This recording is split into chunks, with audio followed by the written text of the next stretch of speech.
Groww நேயர்கள் அனைவருக்கும் வணக்கம். நான் உங்க விஷ்ணு பிரியா பேசிட்டு இருக்கேன். என்னடா ஷேர் மார்க்கெட் வந்து பயங்கரமா சரிஞ்சிட்டே இருக்கே, என்னைக்குடா இந்த ஷேர் மார்க்கெட் மேலே போகும் அப்படின்னு சொல்லிட்டு நம்ம எல்லாருமே வந்துட்டு எதிர்பார்த்துட்டு இருக்க ஒரு நேரம் இதுதாங்க. ஆனா இந்த ஆப்பர்ச்சுனிட்டியை கூட வந்துட்டு நம்ம சூப்பரா யூஸ் பண்ணிக்க முடியும் அப்படின்றது தான் உண்மை. என்னம்மா மார்க்கெட் சரிஞ்சிருக்கு, இதை வந்து ஒரு ஆப்பர்ச்சுனிட்டி அப்படின்னு சொல்லியும், ஆமாங்க, இது கண்டிப்பா ஒரு ஆப்பர்ச்சுனிட்டி தான். நம்ம எல்லாருக்குமே வந்து குவாலிட்டேட்டிவான ஒரு ஸ்டாக்கை வாங்கணும் அப்படின்றது எல்லாருக்குள்ளேயும் இருக்க ஒரு ஆசையா இருக்குங்க. ஆனா வந்துட்டு அந்த குவாலிட்டேட்டிவ் ஸ்டாக்ஸ் எல்லாம் வந்து ரொம்ப அதிகமான விலையில இதுக்கு முன்னாடி விற்கப்பட்டு இருந்த நிலையில நம்மளால அதெல்லாம் வாங்க முடியாது. ஆனா இன்னைக்கு இந்த மார்க்கெட் சரிவுல அது எல்லாருமே சாதாரண மனுஷன் கூட வாங்குற மாதிரியான நிலைக்கு தள்ளப்பட்டிருக்குங்க. சோ அந்த ஸ்டாக்ஸ் எல்லாம் வந்து ஃபர்ஸ்ட் நீங்க எப்படி கண்டுபிடிக்க போறீங்க அப்படின்றது ஒரு பெரிய கேள்வியா இருக்கு. அதை எப்படி கண்டுபிடிக்கணும் அப்படின்னு சொல்றதுக்காக தான் இன்னைக்கு நம்ம இந்த வீடியோல பார்க்க போறோம் நிறைய விஷயங்கள். சோ இந்த வீடியோல நான் உங்களுக்கு சொல்ல போற ஸ்டாக்ஸ்ல வந்து பாத்தீங்கன்னா வந்து இதுதான் நல்ல ஸ்டாக், இதை போய் வாங்குங்க அப்படின்னு சொல்றதுக்காக இதை நான் வீடியோ பண்ணலங்க. இந்த வீடியோல நான் சொல்ல போற எப்படி நம்ம கண்டுபிடிக்க போறோம் அப்படின்னு அந்த மெத்தடை வச்சு நீங்க ஒரு நல்ல ரிசர்ச் பண்ணி இந்த ஷேரை வாங்கலாம், இந்த ஷேரை விற்கலாம் அப்படின்றது நீங்க நிர்ணயம் பண்ணிக்கோங்க. இப்போ நான் இந்த வீடியோல சொல்ல போற எல்லாமே எப்படி அப்படின்னு பாத்தீங்கன்னா வந்துட்டு 52 வீக் ஹை பிரைஸ்ல இருந்துட்டு இன்னைக்கு வந்து ஹியூஜ் டிஸ்கவுண்ட்ல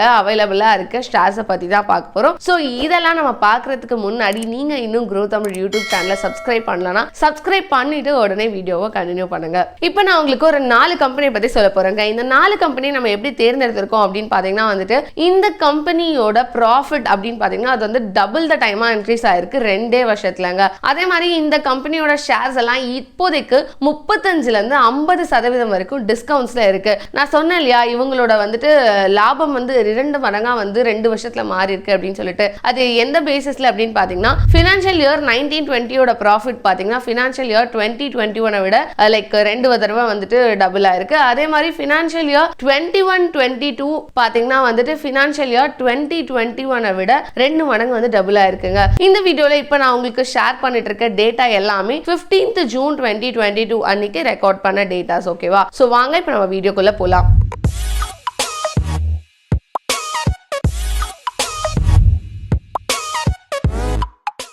இப்போ நான் உங்களுக்கு சொல்ல போற இந்த 4 கம்பெனியோட டீடைல்ஸ் வந்து நம்ம எப்படி வரிசைப்படுத்திருக்கோம் அப்படின்னு பாத்தீங்கன்னா வந்துட்டு எந்த கம்பெனியோட ஷேர் பிரைஸ் வந்து ஹையஸ்ட் டிஸ்கவுண்ட்ல வந்து விற்கப்படுதோ அந்த கம்பெனி வந்து நம்ம லாஸ்ட்ல கவர் பண்ண போறோம். ஓகேவா? சோ இந்த வரிசையில நம்ம பார்க்க போற முதல் கம்பெனி என்ன அப்படின்னு பாத்தீங்கன்னா வந்துட்டு டாடா ஸ்டீல் லிமிடெட்ங்க. டாடா ஸ்டீல் லிமிடெட் பத்தி சொல்லணும்னா வந்து டாடாவோட மெயின் கம்பெனி. டாடா அப்படின்னாவே டாடா ஸ்டீல் தான் முதல்ல ஞாபகம் வரும் அப்படின்ற மாதிரியான ஒரு கம்பெனி வந்துட்டு இந்த டாடா ஸ்டீல் லிமிடெட்ங்க. 1907ல ஃபர்ஸ்ட் உருவான ஆசியாலே மிகப்பெரிய பிரைவேட் ஸ்டீல் லிமிடெட் கம்பெனி அப்படின்னா அது அந்த டாடா ஸ்டீல் லிமிடெட் தாங்க. இந்த டாடா ஸ்டீல் லிமிடெட் பத்தி சொல்லணும் அப்படின்னு பாத்தீங்கன்னா இவங்க வந்து மைனிங் பிசினஸ்ல வந்து ஈடுபட்டு இருக்காங்க. அதே மாதிரி இந்த இரும்பு தாது பொருள் இருக்குல்ல, அதை வச்சு கோல் வச்செல்லாம் நிறைய ப்ராடக்ட்ஸ் வந்து இவங்க வந்துட்டு உருவாக்கிட்டு இருக்காங்க அப்படின்னு சொல்லணும். அது மட்டும் இல்லாம இவங்க நிறைய ஃபினிஷ்டு கூட்ஸ் எல்லாம் கூட வந்துட்டு டிஸ்ட்ரிபியூட் பண்ணிட்டு இருக்காங்க அப்படின்னு சொல்றாங்க. இந்த கம்பெனியோட அந்த 52 வீக் ஹை பிரைஸுக்கு அப்புறமா எவ்வளவு டிஸ்கவுண்ட்ல வந்து விற்கப்படுது அப்படின்னு பாத்தீங்கன்னா வந்துட்டு 37.47%, அதாவது 37.47% டிஸ்கவுண்ட்ல வந்து இந்த கம்பெனியோட ஷேர் வந்துட்டு விற்கப்பட்டு இருக்குங்க. இந்த கம்பெனியோட ஒரு பிக்கெஸ்ட் அட்வான்டேஜ் என்ன, இந்த கம்பெனியோட பிக்கெஸ்ட் ஸ்ட்ரென்த் என்ன அப்படின்னு பாத்தீங்கன்னா வந்து இந்த கம்பெனி வந்து டாடா குரூப் பிராண்ட் நேம்ல இருக்கிறதே வந்து இவங்களோட ஃபர்ஸ்ட் லைக் டிக் அப்படின்னு தான் சொல்லணும். நெக்ஸ்ட் என்ன அப்படின்னு பாத்தீங்கன்னா வந்துட்டு இவங்களுக்கு வந்து ஒரு நல்ல குட் கேஷ் ஃப்ளோஸ் இருந்துட்டு இருக்கு. அது மட்டும் இல்லாம இவங்க வந்து இன்டகிரேட்டட் பிசினஸ்ல இருக்கனால என்ன ஆகுது அப்படின்னு பாத்தீங்கன்னா இவங்களால அவங்களோட அந்த காம்படிஷனை ரொம்ப ஈஸியா வந்து டேக்கிள் பண்ண முடியுதுங்க. சோ இதை தாண்டி இந்த கம்பெனிக்கு என்ன மாதிரியான டிஸ்அட்வான்டேஜ் அப்படின்னு நம்ம சொல்லணும் அப்படின்னு பாத்தீங்கன்னா இவங்க யூஸ் பண்ற ரா மெட்டீரியலோட பிரைஸோட அந்த வால்டாலிட்டி, அதாவது அந்த ஏற்றம் இறக்கங்கள் வந்து ரொம்பவே இவங்களை பாதிக்கப்படுது அப்படின்னு சொல்லணும். அதே மாதிரி இவங்களுக்கு வந்து கோக்கிங் கோல் அப்படின்னு சொல்லிட்டு ஒரு காம்பனன்ட் இருக்குங்க. அந்த காம்பனன்ட் வச்சுதான் வந்து இவங்க வந்து ஸ்டீல் வந்து தயாரிக்கிறாங்களே. சோ அந்த காம்பனன்ட்டோட சப்ளைல ஏதாவது ஒரு ப்ராப்ளம் இருக்கு அப்படின்னா கண்டிப்பா டைரக்டா இந்த கம்பெனியோட ப்ராஃபிட்டபிலிட்டியை வந்து அதை அஃபெக்ட் பண்ணுங்க. அதே மாதிரி இவங்களோட 50% ஆஃப் த பிசினஸ் பாத்தீங்கன்னா வந்து யூரோப்பை சார்ந்ததா இருக்கு. சோ அங்க வந்து ஏதாவது பிரச்சனை இருக்கு அப்படின்னும் போது இவங்க வந்து இங்க இருக்க லோக்கல் சப்ளையர்ஸ் பிசினஸ் பண்ற மாதிரியா இருக்கும். இது கூட இவங்களுக்கு வந்து ப்ராஃபிட்ல வந்துட்டு கை வைக்கிற மாதிரியான ஒரு விஷயம் தாங்க. சோ இப்போ இந்த டாடா ஸ்டீல் லிமிடெடோட கீ ஃபினான்ஷியல் ஃபேக்டர்ஸையும் இவங்களோட டெக்னிக்கல் இண்டிகேட்டர்ஸை பத்தியும் பார்க்கலாம். இப்போ உங்களுக்கு ஸ்கிரீன்ல தெரியும் பாருங்க. கரண்ட் மார்க்கெட் பிரைஸ் என்னவா இருக்கு அப்படின்னு பாத்தீங்கன்னா வந்துட்டு 960 rupeesங்க. இவங்களோட மார்க்கெட் கேபிட்டல் எவ்வளவு இருக்கு அப்படின்னு பாத்தீங்கன்னா 1,17,190 crores இருக்குங்க. இவங்களோட பி ரேஷியோ எவ்வளவு இருக்கு அப்படின்னு பாத்தீங்கன்னா வந்துட்டு 2.93 இருக்கு. இவங்களோட நெட் ப்ராஃபிட் ஃபினான்ஷியல் இயர் 20ல எவ்வளவு இருக்கு அப்படின்னு பாத்தீங்கன்னா 1,557 crores. இவங்களோட நெட் ப்ராஃபிட் ஃபினான்ஷியல் இயர் 21ல எவ்வளவு இருக்கு பாத்தீங்கன்னா 7,490 crores. இவங்களோட நெட் ப்ராஃபிட் ஃபினான்ஷியல் இயர் 2022ல எவ்வளவு இருக்குன்னு பாத்தீங்கன்னா வந்துட்டு 40,154 crores. நான் சொன்னேன் இல்லையா இவங்க வந்து டபுள் பண்ணிட்டே வராங்க அப்படின்னு சொல்லிட்டு. இதை தாண்டி பாத்தீங்கன்னா இவங்களோட 5 years சேல்ஸ் எவ்வளவு இருக்கு அப்படின்னு பாத்தீங்கன்னா வந்துட்டு 16.79%. இவங்களோட 1 year ரிட்டர்ன் எவ்வளவு இருக்குன்னா -17.92. இவங்களோட 5 year ரிட்டர்ன்ஸ் எவ்வளவு இருக்கு அப்படின்னு பாத்தீங்கன்னா 99.83%. இவங்களோட 200 days சிம்பிள் மூவிங் ஆவரேஜ் பாத்தீங்கன்னா 1230.6. இவங்களோட RSI 14 டேஸ்க்கு எவ்வளவு இருக்கு அப்படின்னு பாத்தீங்கன்னா வந்து 31.1ங்க. இப்போ நான் உங்களுக்கு இந்த வீடியோல சொல்லியிருக்கேன் அந்த டெக்னிக்கல் இண்டிகேட்டர்ஸ் இருக்குல்ல, அந்த லாஸ்ட்ல சொன்னேன் இல்லையா SMA, அதாவது simple moving average and RSI relative strength index. So இது எப்படி கால்குலேட் பண்றாங்க அப்படின்னு பாத்தீங்கன்னா இந்த சிம்பிள் மூவிங் ஆவரேஜ் அப்படின்றது வந்துட்டு 200 டேஸோட ஆவரேஜ் பிரைஸ் எடுத்துப்பாங்க. 200 நாளா நிறைய ஏற்ற இறக்கங்களை இந்த ஸ்டாக்கோட பிரைஸ் சந்திச்சு இருந்தாலும் 200 நாள்ல ஆவரேஜா இந்த பிரைஸ்ல தான் விற்கப்பட்டிருக்கு அப்படின்ற பிரைஸை தான் வந்து இப்போ நான் உங்களுக்கு அதுல சொல்லியிருக்கேன். ஸோ இதை தாண்டி இந்த RSI ரிலேட்டிவ் ஸ்ட்ரென்த் இண்டெக்ஸ் பாத்தீங்கன்னா 14 டேஸ்ல எந்த இடத்துல வந்து ஓவர் பாட் ஆயிருக்கு, எந்த இடத்துல ஓவர் சோல்ட் ஆயிருக்கு, அதாவது எங்க அதிகமா வாங்கியிருக்காங்க, எங்க கம்மியா வாங்கியிருக்காங்க. இந்த RSI யோட வேல்யூ வந்துட்டு 30 இருந்ததுன்னா வந்துட்டு அந்த இடத்துல வந்து ரொம்ப அதிகமா இந்த ஸ்டாக்கை வந்து வித்திருக்காங்க, ஓவர் சோல்டா இருக்கு அப்படின்னு அர்த்தம். 70க்கு மேல இருக்கு அப்படின்னா வந்துட்டு அந்த இடத்துல வந்து அதிகமா வாங்கியிருக்காங்க அப்படின்றது அர்த்தங்க.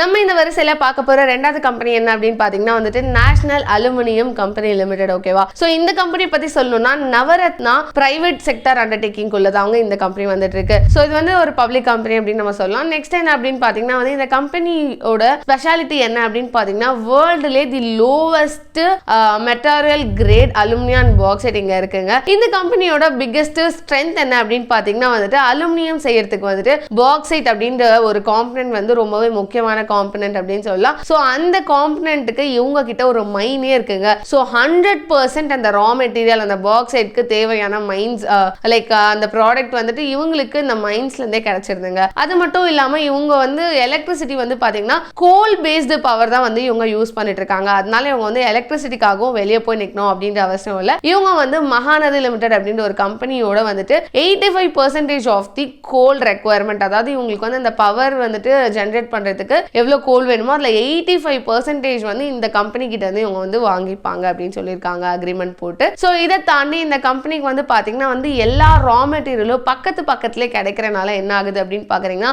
அந்த டிரான்ஸ்போர்டேஷன் காஸ்ட் அதெல்லாம் கூட இவங்களுக்கு சேவ் ஆகுதுங்க. அதே மாதிரி இன்டகிரேட்டட் பிசினஸா இருக்கனால இவங்களுக்கும் வந்து காம்படிட்டிவ் அட்வான்டேஜ் ரொம்பவே அதிகமா இருக்கு அப்படின்னு சொல்லலாம். இதை தாண்டி இந்த கம்பெனியோட வீக்னஸ் பத்தி பேசணும் அப்படின்னு பாத்தீங்கன்னா இந்த கம்பெனிக்கும் வந்து அந்த பிரைஸ் பிக்சிங் இருக்குல்ல அதுல தாங்க பிரச்சனை. ஏன் அப்படின்னு பாத்தீங்கன்னா இவங்க வந்து இந்த அலுமினியம் பிரைஸ் ஃபிக்ஸிங்க்கு லண்டன் மெட்டல் எக்ஸ்சேஞ்சை வந்துட்டு சார்ந்துதான் இருக்காங்க வச்சுக்கோங்களேன். சோ ஒரு சின்ன எக்ஸாம்பிள் சொல்றேன். என்ன இன்ஸ்டன்ஸ்ல வந்து இவங்க வந்து ரொம்ப அதிகமா அதுல பாதிக்கப்பட்டாங்க அப்படின்னு சொல்லிட்டு ஒரு டைம்ல வந்துட்டு இந்த அலுமினியம் வந்துட்டு ரஷ்யால வந்துட்டு எக்ஸ்போர்ட் பண்ணக்கூடாது அப்படின்னு சொன்னப்போ இந்த கம்பெனியோட ஷேர் வந்து எந்த அளவுக்கு அதிகமாச்சு அப்படின்னு சொல்லவே முடியாதுங்க. ஏன்னா வந்து அந்த அளவுக்கு வந்து அலுமினியம் பிரைஸ் வந்து ஹை ஆச்சு. இவங்க அதிகமான ப்ராஃபிட்ஸ் வந்து அந்த டைம்ல வந்து ஏர்ன் பண்ணிட்டு இருந்தாங்க. ஆனா அந்த மாதிரி பேன் எதுவும் வரல அப்படின்னு சொல்லும் போது என்ன ஆகுது அப்படின்னு பாத்தீங்கன்னா கண்டிப்பா வந்து உங்களுக்கு அந்த அலுமினியமோட பிரைஸ் வந்து அந்த லண்டன் மெட்டல் எக்ஸ்சேஞ்ச்லயும் கம்மியாயிடுது, இவங்களோட ஷேர் பிரைஸும் கம்மியாயிடுது அப்படின்னு சொல்றாங்க. இதுல இருந்து நமக்கு என்ன தெரியுது அப்படின்னு பாத்தீங்கன்னா அந்த லண்டன் மெட்டல் எக்ஸ்சேஞ்ச்ல என்ன பிரைஸோட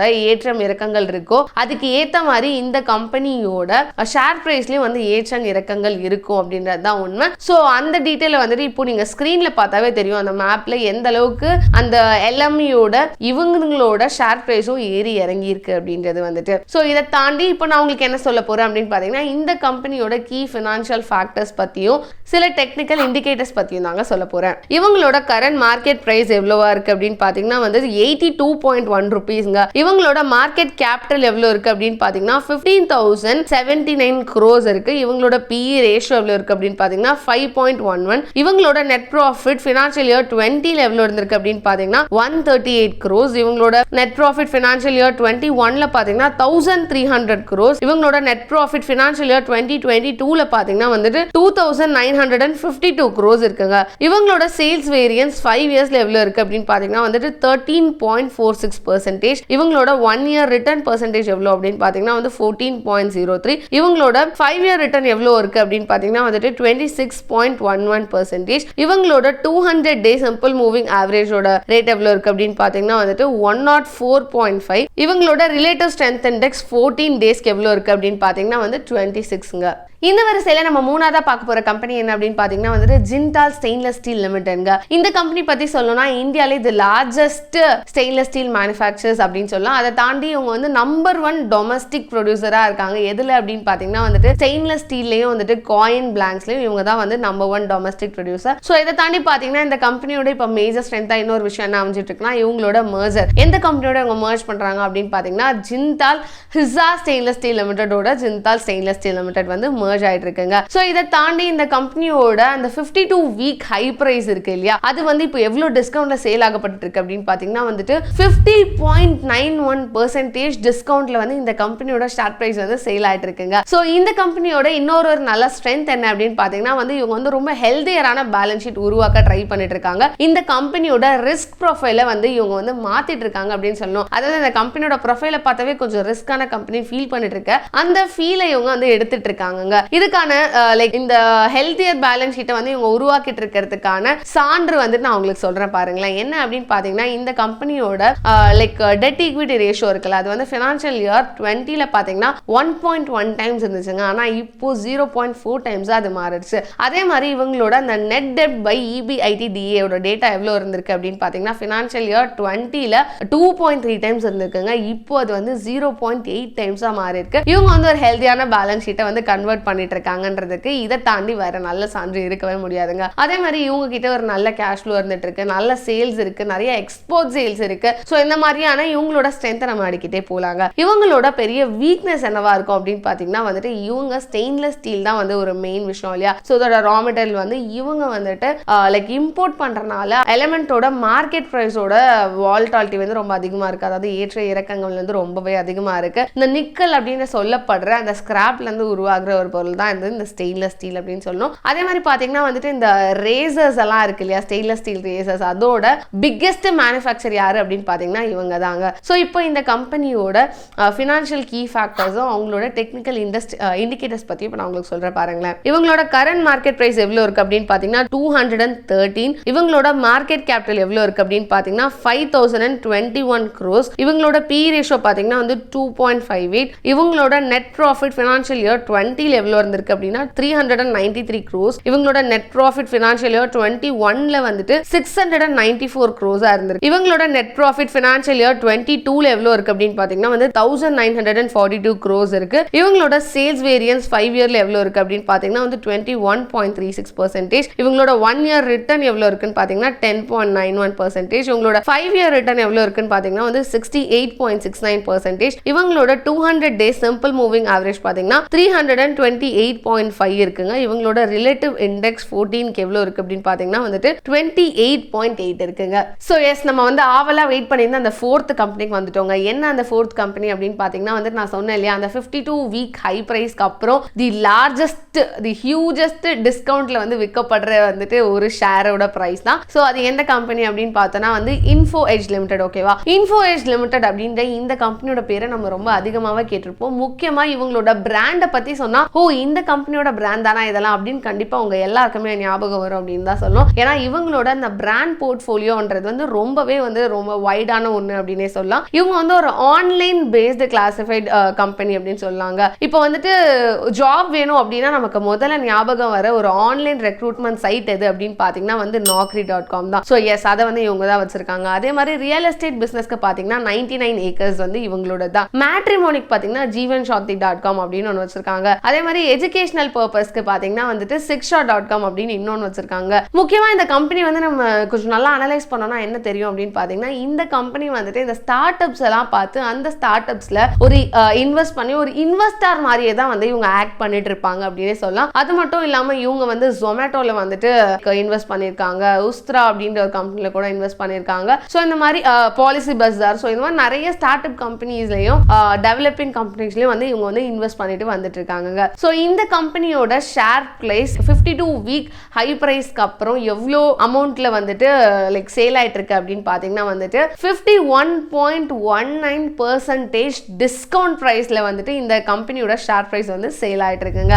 இந்த கம்பெனியோட ஸ்ட்ரென்த் என்ன அப்படின்னு பாத்தீங்கன்னா வந்துட்டு ஃபர்ஸ்ட் இவங்களுக்கு வந்து wide range of products and brands இருக்கு இல்லையா. ஸோ அதனால இவங்களோட ரெவென்யூ வந்துட்டு எல்லா சைட்ல இருந்தும் வரனால ஒரு சைட்ல இருக்க லாஸோ ப்ராஃபிட்டோ வந்துட்டு இன்னொரு சைட்ல வந்து அட்ஜஸ்ட் பண்ணிக்க முடியும் அப்படின்றது தான் ஃபர்ஸ்ட். ஸோ இவங்களோட இன்டெகிரேட்டட் பிசினஸே வந்து இவங்களுக்கு வந்துட்டு ஒரு வைட் ரேஞ்ச் ஆஃப் ஸ்ட்ரென்த் அப்படின்னே சொல்லலாம். அதே மாதிரி இன்னைக்கு ஆன்லைன்ல இருக்க நிறைய காம்படிஷனை ரொம்ப ஈஸியா இவங்க வந்து ஃபேஸ் பண்ணிட்டு இருக்காங்க. ஏன்னா இவங்களுக்கு வந்து ஸ்ட்ராங்கான லைக் டீலர்ஷிப் ஃபெசிலிட்டிலாம் இருக்குங்க, டீலர்ஷிப் நெட்வொர்க்கிங்லாம் இருக்கு. ஸோ அதை வச்சு கஸ்டமர்ஸை வந்து நம்ம டைரக்டா பேசுறது போறதுலாம் இருக்கனால ஆன்லைன்ல நிறைய பேர் வந்து ஃபேஸ் பண்ற இஷ்யூவே வந்துட்டு என்ன அப்படின்னு பாத்தீங்கன்னா சரியான கஸ்டமர் சர்வீஸ் இல்லை அப்படின்றது தான். ஆனா இவங்களோட எல்லா சைட்ஸ்க்குமே பாத்தீங்கன்னா ப்ராப்பரான கஸ்டமர் சர்வீஸ் இருக்கனால இவங்க வந்து அந்த மாதிரியான காம்படிட்டிவ் அட்வான்டேஜ்ல வந்து வெளியே வந்துடுறாங்க அப்படின்னே சொல்லலாம். இவங்களோட வீக்னஸா என்ன இருக்கு அப்படின்னு பாத்தீங்கன்னா வந்து இன்னைக்கு ஆன்லைன் மார்க்கெட் அப்படின்றது வந்து ரொம்ப வைடா மாறிட்டே வந்துட்டு இருக்கு. அதனால இவங்களுக்கு வந்து ரொம்ப காம்படிஷன் அப்படின்றது வந்து வேற லெவல்ல ரொம்ப அதிகமா இருக்கு அப்படின்னு தான் சொல்லணும். முக்கியமா பாத்தீங்கன்னா எந்தெந்த சைட்டுக்கு இவங்க ஓன் பண்ணல பாத்தீங்கன்னா 99 ஏக்கர்ஸ்க்கு வந்து ரொம்ப அதிகமான காம்படிஷன் இருக்கு. அதே மாதிரி ஜீவன் சாந்தி, அதாவது அந்த மேட்ரிமோனி சைட் இருக்கு இல்லையா, ஸோ அதுக்கும் வந்து ரொம்ப பயங்கரமான காம்படிஷன் இன்னும் நாளில் வந்து உருவாயிட்டு வந்துட்டே இருக்குங்க. ஸோ இப்போ இந்த கம்பெனியோட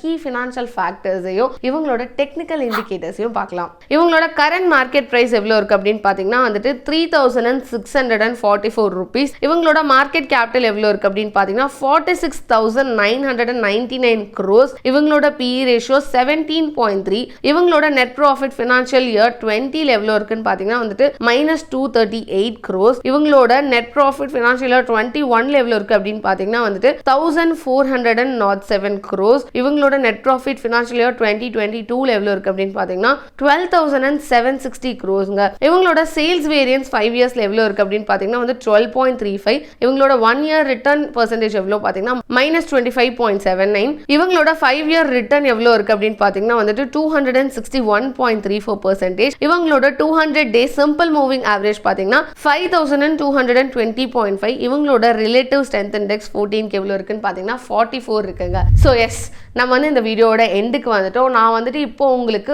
52 வீக் ஹை ப்ரைஸ்க்கு அப்புறம் எந்த கம்பெனியோட லைக் ஷேர் எல்லாம் வந்துட்டு உங்களுக்கு ஹையஸ்ட் டிஸ்கவுண்ட்ல வந்து விற்கப்பட்டு இருக்கு, அது மட்டும் இல்லாமல் அது வந்து ரொம்ப குவாலிட்டேட்டிவான லைக் ஸ்டாக் அப்படின்றதையும் நான் உங்களுக்கு சொல்லியிருக்கேன். ஸோ இப்போ இந்த வீடியோ பார்த்து நீங்கள் இன்ஃப்ளூயன்ஸ் ஆகி இதெல்லாம் தான் நீங்கள் வாங்கணும் அப்படின்ற எந்த விதமான லைக் ஒரு விஷயமும் கிடையவே கிடையாதுங்க. நீங்கள் வந்துட்டு இந்த வீடியோ ஃபர்ஸ்ட் ஆஃப் ஆல் வந்து ஒரு எஜுகேஷனல் பர்பஸ்க்காக அப்படின்றதையும் இந்த மாதிரி மாடலில் நீங்கள் ரிசர்ச் பண்ணி தான் வந்துட்டு கம்பெனியில் இன்வெஸ்ட் பண்ணுறோம் அப்படின்றதுக்கான ஒரு எஜுகேஷனல் பர்பஸ்க்காக தான் இந்த வீடியோ வந்து முழுக்க முழுக்க கிரியேட் பண்ணப்பட்டிருக்குங்க. அதை நீங்கள் வச்சுக்கோங்க. ஸோ இதே மாதிரி நீங்கள் வந்து வேற ஏதாவது ஒரு ஃபீல்டில் வந்து உங்களுக்கு நாலேஜ் வேணும்னு நினைக்கிறீங்க, அதை நாங்கள் உங்களுக்கு சொல்லணும் அப்படின்னு நினைக்கிறீங்கன்னா கண்டிப்பாக கமெண்ட் பாக்ஸில் சொல்லுங்கள். ஸோ இதே மாதிரி இன்னொரு நல்ல வீடியோவில் நான் உங்களை சந்திக்கிறேன். அதுவரை உங்களிடம் இருப்பது வா விஷ்ணு பிரியா. இந்த வீடியோ உங்களுக்கு பிடிச்சிருந்தா லைக் பண்ணுங்க, கமெண்ட் பண்ணுங்க, ஷேர் பண்ணுங்க. அதுக்கு முன்னாடி க்ரோ தமிழ் யூடியூப் சேனலை சப்ஸ்கிரைப் பண்ணிடுங்க.